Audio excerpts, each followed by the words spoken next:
ನಮಸ್ಕಾರ, ನೀವು ನೋಡ್ತಿದ್ದೀರಾ ಸ್ಪೀಡ್ ನ್ಯೂಸ್ ಕನ್ನಡ. ನಾನು ಸುಧಾ ಗೌಡ. ಮಾಜಿ ಸಚಿವ ಭೀಮಣ್ಣ ಖಂಡ್ರೆ ವಿಧಿವಶರಾಗಿದ್ದಾರೆ. ವೀರಶೈವ ಲಿಂಗಾಯತ ಮಹಾಸಭಾದ ಮಾಜಿ ಅಧ್ಯಕ್ಷ ಭೀಮಣ್ಣ ಖಂಡ್ರೆ ವಿಧಿವಶರಾಗಿದ್ದಾರೆ. ವಯೋಸಹಜ ಕಾಯಿಲೆಯಿಂದ ಬಳಲ್ತಾ ಇದ್ರು ಭೀಮಣ್ಣ. ಮನೆಯಲ್ಲೇ ಚಿಕಿತ್ಸೆ ಕೂಡ ಪಡೆದುಕೊಳ್ತಾ ಇದ್ರು ಭೀಮಣ್ಣ ಅವರು. ಬಾಲ್ಕಿಯ ತಮ್ಮ ನಿವಾಸದಲ್ಲಿ ಕೊನೆಯುಸಿರೆಳೆದಿದ್ದಾರೆ.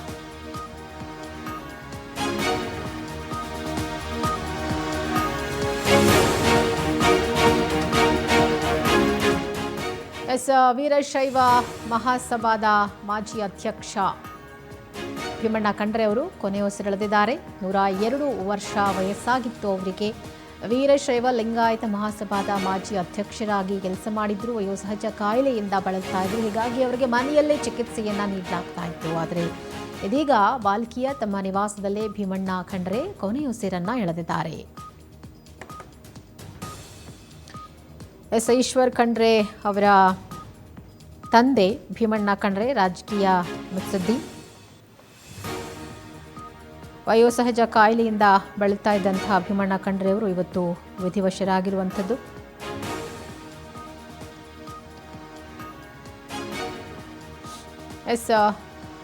ನೋಡಿ, ನಾವು ದೃಶ್ಯಗಳಲ್ಲಿ ತೋರಿಸ್ತಾ ಇದ್ದೀವಿ. ಮನೆಯಲ್ಲಿ ಅವರಿಗೆ ಟ್ರೀಟ್ಮೆಂಟ್ ವ್ಯವಸ್ಥೆಯನ್ನ ಮಾಡಲಾಗಿತ್ತು. ಸುಮಾರು 102 ವರ್ಷ ವಯಸ್ಸಾಗಿತ್ತು ಭೀಮಣ್ಣ ಖಂಡ್ರೆ ಅವರಿಗೆ.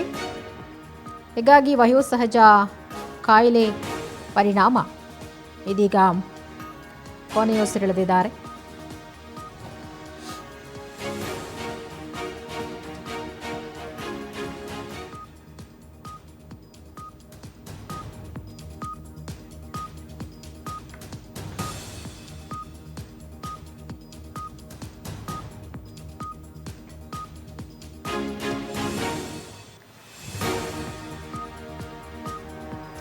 ಇಂದು ಮಾಜಿ ಸಚಿವ ಭೀಮಣ್ಣ ಖಂಡ್ರೆ ಅವರ ಅಂತ್ಯಕ್ರಿಯೆ ನೆರವೇರಲಿದೆ. ಬಾಲ್ಕಿಯ ಶಿವಗೃಹದ ಆವರಣದಲ್ಲಿ ಅಂತಿಮ ದರ್ಶನಕ್ಕೆ ವ್ಯವಸ್ಥೆ ಮಾಡಲಾಗಿರುವುದು. ಮಧ್ಯಾಹ್ನ 1 ಗಂಟೆಯವರೆಗೂ ಅಂತಿಮ ದರ್ಶನಕ್ಕೆ ವ್ಯವಸ್ಥೆ ಮಾಡಲಾಗಿದೆ.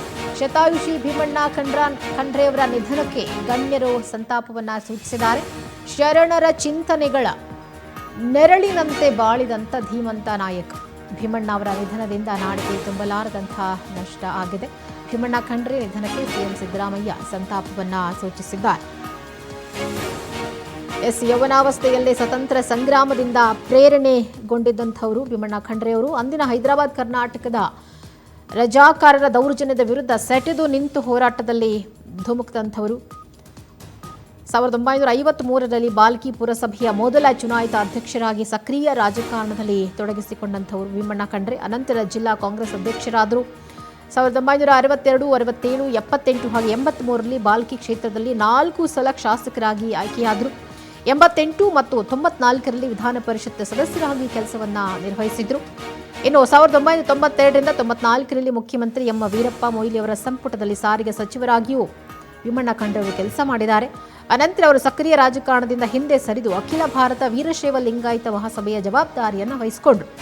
ನಾಡಿನಾದ್ಯಂತ ಸಂಚರಿಸಿ ಮಹಾಸಭೆಗೆ ಮೊದಲ ಬಾರಿ ಸದಸ್ಯತ್ವ ಅಭಿಯಾನವನ್ನು ಆರಂಭಿಸಿ ಅದನ್ನು ಬಲಪಡಿಸಿದ್ರು. ಬೆಂಗಳೂರಿನ ಅರಮನೆ ರಸ್ತೆಯಲ್ಲಿ ಮಹಾಸಭೆಯ ಕಚೇರಿಯನ್ನು ಆರಂಭಿಸಿ ರಾಜಧಾನಿಯಲ್ಲಿ ಸಂಘಟನೆಯ ಚಟುವಟಿಕೆಗಳಿಗೆ ಇಂಬನ್ನ ಕೊಟ್ಟಂಥವ್ರು. ಹೀಗಾಗಿ ಸಾಕಷ್ಟು ಅಭಿವೃದ್ಧಿ ಕೆಲಸಗಳಲ್ಲಿ ಭಾಗಿಯಾದಂಥ ಮುತ್ಸದ್ದಿ ರಾಜಕಾರಣಿ. ಮುಖ್ಯವಾಗಿ ಲಿಂಗಾಯತ ಮಹಾಸಭಾದ ವೀರಶೈವ ಮಹಾಸಭಾದ ಅಧ್ಯಕ್ಷರಾಗಿ ಕೆಲಸ ಮಾಡಿರೋದ್ರಲ್ಲಿ ಅವರ ಒಂದು ಪಾತ್ರ ಬಹಳ ಮೆಚ್ಚಿಕೊಳ್ಬೇಕಾಗಿರುವಂಥದ್ದು. ಸಿದ್ದರಾಮಯ್ಯನವರು ಕೂಡ ಟ್ವೀಟ್ ಮಾಡಿ ಅವರ ಒಂದು ನಿಧನಕ್ಕೆ ಸಂತಾಪವನ್ನು ಸೂಚಿಸಿದ್ದಾರೆ. ಮಾಜಿ ಸಚಿವರು, ನಾಡಿನ ಹಿರಿಯ ರಾಜಕಾರಣಿಗಳು ಆದಂಥ ಭೀಮಣ್ಣ ಖಂಡ್ರೆ ಅವರ ನಿಧನದಿಂದ ದುಃಖಿತನಾಗಿದ್ದೇನೆ. ಶರಣರ ಚಿಂತನೆಗಳ ನೆರಳಿನಂತೆ ಬಾಳಿದ ಧೀಮಂತ ನಾಯಕನ ನಿಧನದಿಂದ ನಾಡಿಗೆ ತುಂಬಲಾರದಂಥ ನಷ್ಟ ಆಗಿದೆ ಅಂತ ಹೇಳಿ ಬದುಕು ಕೊಟ್ಟ ಎಲ್ಲ ಅವಕಾಶಗಳನ್ನು ಸದ್ಬಳಕೆ ಮಾಡಿಕೊಂಡು ಸಮಾಜಕ್ಕಾಗಿ ದುಡಿದಂಥ ಸಾರ್ಥಕ ಜೀವಕ್ಕೆ ಅಂತಿಮ ನಮನಗಳು. ಮೃತರ ಆತ್ಮಕ್ಕೆ ಚಿರಶಾಂತಿ ದೊರಕಲಿ. ಅವರ ಕುಟುಂಬದ ಸದಸ್ಯರು ಹಾಗೆ ಅಪಾರ ಅಭಿಮಾನಿ ಬಳಗಕ್ಕೆ ಈ ನೋವು ಭರಿಸುವ ಶಕ್ತಿ ಸಿಗಲಿ ಅಂತೇಳಿ ಪ್ರಾರ್ಥಿಸ್ತೇನೆ ಅಂತ ಸಿಎಂ ಸಿದ್ದರಾಮಯ್ಯನವರು ಟ್ವೀಟ್ ಮಾಡಿದ್ದಾರೆ. ಮಹಾತ್ಮ ಗಾಂಧಿಯವರ ನಾಯಕತ್ವದಲ್ಲಿ ಸ್ವತಂತ್ರ ಹೋರಾಟದಲ್ಲೂ ಭಾಗಿಯಾಗಿದ್ದರು ಭೀಮಣ್ಣ ಖಂಡ್ರೆ ಅವರು. ಬಳಿಕ ಕರ್ನಾಟಕ ಏಕೀಕರಣ ಚಳವಳಿಯಲ್ಲೂ ಮುಂಚೂಣಿಯಲ್ಲಿ ಗುರುತಿಸಿಕೊಂಡವರು. ಬೀದರ್ ಜಿಲ್ಲೆಯನ್ನು ಕರ್ನಾಟಕದಲ್ಲೇ ಉಳಿಸಿಕೊಳ್ಳೋಕೆ ಟೊಂಕ ಕಟ್ಟಿ ನಿಂತು ಆ ಪ್ರಯತ್ನದಲ್ಲಿ ಕೂಡ ಸಫಲರಾದಂಥವರು ಹುಟ್ಟು ಹೋರಾಟಗಾರ ಭೀಮಣ್ಣ ಖಂಡ್ರೆ ಅವರ ಬದುಕಿನ ಹೆಜ್ಜೆಗಳು ಈ ಮಣ್ಣಿನಲ್ಲಿ ಚಿರಸ್ಥಾಯಿ ಅಂಥೇಳಿ ಸಿದ್ದರಾಮಯ್ಯನವರು ಟ್ವೀಟ್ ಮಾಡಿದ್ದಾರೆ.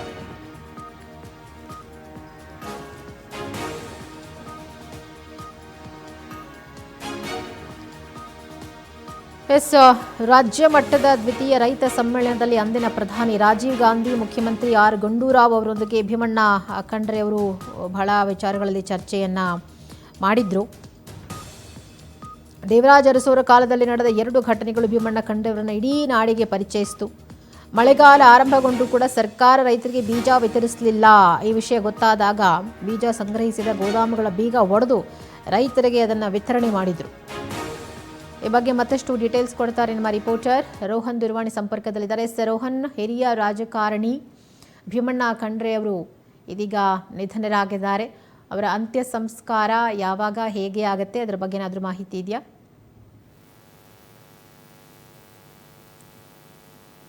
ಸುಧಾ, ಏನು ಮಾಜಿ ಸಚಿವ ಭೀಮಣ್ಣ ಖಂಡ್ರೆ ಅವರು ನಿಧನರಾಗಿದ್ದಾರೆ.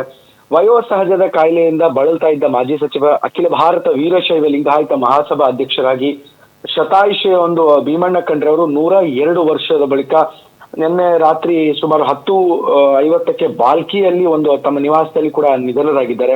ಬೀದರ್ ನಗರದ ಮಲ್ಟಿ ಸ್ಪೆಷಾಲಿಟಿ ಹಾಸ್ಪಿಟಲ್ ಅಲ್ಲಿ, ಸೂಪರ್ ಸ್ಪೆಷಲ್ ಆಸ್ಪತ್ರೆ ದಾಖಲಿಸಿದ್ರು. 1 ವಾರದ ಜೀವ ರಕ್ಷೆಗಳ ಮೂಲಕ ಚಿಕಿತ್ಸೆಯನ್ನು ಕೂಡ ಕೊಡಲಾಗ್ತಾ ಇತ್ತು. ಇನ್ನು ಸತತವಾಗಿ ಆರೋಗ್ಯ ಕ್ಷೀಣಿಸಿದ ಕಾರಣ ಅವರು ಮನೆಗೆ ಕರೆದೊಯ್ಯಲಾಗಿತ್ತು. ಆ ಬಳಿಕ ಕೂಡ ಮನೆಯಲ್ಲಿ ವೈದ್ಯರ ತಂಡ ಅವರನ್ನು ಕೂಡ ನೋಡ್ಕೊಳ್ತಾ ಇದ್ರು. ಆರೋಗ್ಯದಲ್ಲಿ ಕೂಡ ಚೇತರಿಕೆ ಕಂಡು ಬಂದಿತ್ತು. ಆದ್ರೆ ಶುಕ್ರವಾರ ಎಲ್ಲೋ ಅವರ ಅನಾರೋಗ್ಯದ ಏರುಪೇರು ಉಂಟಾಗಿ ರಾತ್ರಿ ಅವರು ನಿಧನರಾಗಿದೆ ಅಂತ ಹೇಳ್ಬೋದು. ಏನೋ ಅಲ್ಲಿ ಜಿಲ್ಲಾ ಉಸ್ತುವಾರಿ ಸಚಿವರಾಗಿರ್ತಕ್ಕಂಥ ಈಶ್ವರ್ ಬಿ ಖಂಡ್ರೆ ಮತ್ತು ಸಂಸದರಾಗಿರುವಂತಹ ಮೊಮ್ಮಗ ಸಾಗರ್ ಖಂಡ್ರೆ ಸೇರಿದಂತೆ ಕುಟುಂಬದ ಸದಸ್ಯರು ಎಲ್ಲಾ ರೀತಿಯ ಕಾರ್ಯಕ್ರಮಗಳಿಂದ ದೂರ ಉಳಿದು ಮನೆಯಲ್ಲೇ ಉಳಿದುಕೊಂಡಿದ್ದಾರೆ.